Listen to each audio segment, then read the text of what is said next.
Welcome to the first episode of our Knockdown Interview Series. Our guest today is Max Steen, two-time Michigan State Wrestling champion, three-time All-American, and winner of the 2022 NCAA Championship. Max, thank you for joining us. It's truly an honor to have you as the first guest of our show. Oh, no, thank you. The pleasure's all mine. Excited to be on here.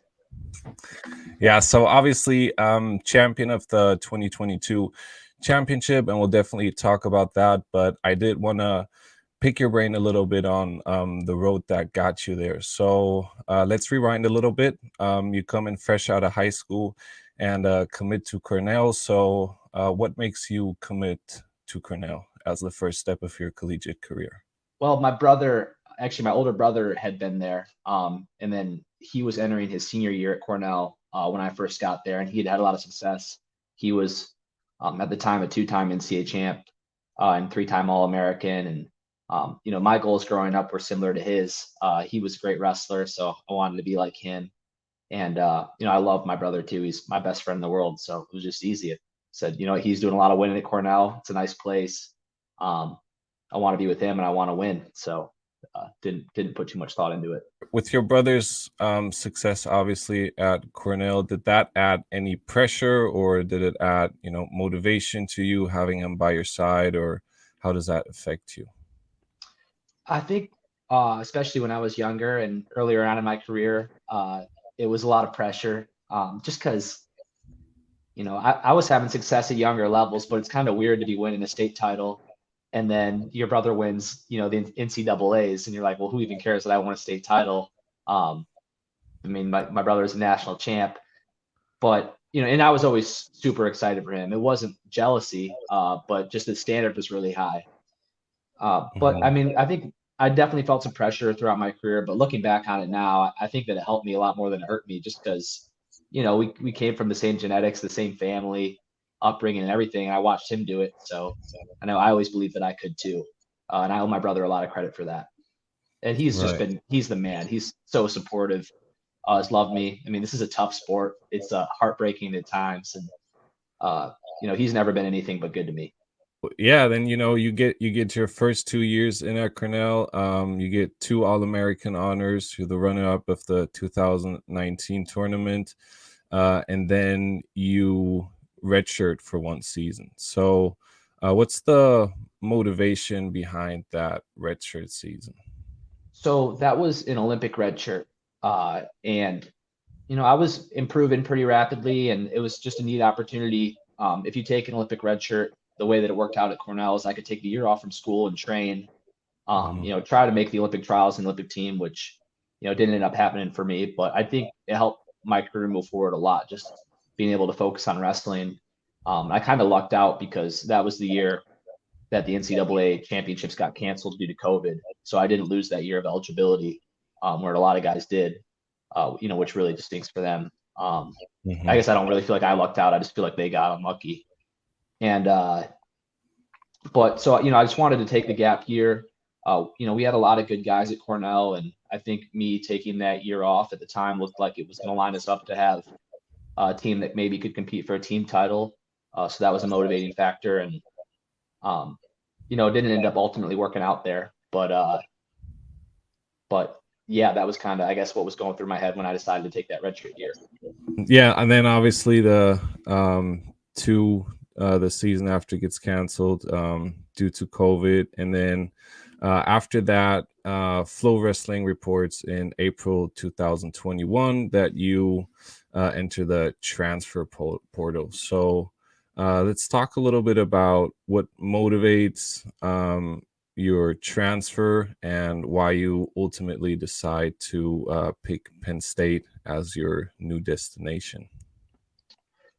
Yeah, so Cornell, along with the other Ivy League schools, were there that year that was 2021. They were the only Division I athletic conference that just canceled all their sports, which obviously was tough for us. We had the guys that are wrestling there. A lot of other athletes are competing because that's their dream growing up. So ultimately, actually, I shouldn't say ultimately. Initially, when they canceled our season, it was in November, and I remember the first day I was so mad, and I was like, man, I should transfer or do this or that. But I'd been there a long time, and kind of thought about it for a night, slept on it, and it's like, all my friends are here. I'm gonna try and wait this out. But kind of the more that time went on, nothing was really changing there. They kept canceling sports. They canceled the spring sports when every other Division I conference had fall and winter, and got to the point where it just wasn't really making sense to me. I can't put words in anyone's mouth or speak for anybody, but it didn't really seem like the president there or the board of trustees cared or wanted to make it work for us, to let us compete. So I just didn't really. I mean, I've been trying to become an NCAA champion since I was a little kid. It's been something I've dreamed of. Watched all kinds of people do it. Watched my brother do it, and just unfortunately, because there is a lot of good people there, especially in the wrestling program, but just got to a point where I didn't trust the school to kind of make those decisions for me anywhere. So, leaving, I didn't know where I was going to end up. You're not allowed to talk to any other coaches or programs before you go in the transfer portal. So it was a little bit of a leap of faith, but I had my family and, my brother and, now she's my wife now. She was just my girlfriend at the time, really supported me and helped me, and kind of jumped in the transfer portal, talked to a few coaches. And then I reached out to Penn State just because of the success they've had. And, Cale Sanderson is just an absolute legend in the sport, but also just a stand-up guy. Penn State had sports the entire time that Cornell had canceled. And I felt confident that they weren't going to cancel their season no matter what. And just that was why I made the switch. So you mentioned that it was sort of a little maybe frustrating at Cornell with the season being canceled. What impact did that have for you mentally? I know in the interview after you win the championship, one of the things you say is that it would have been so easy to quit and walk away. Is this something you're maybe referring to, just coming from that redshirt season and then having to sit out another year basically, or what kind of impact does that have for you mentally?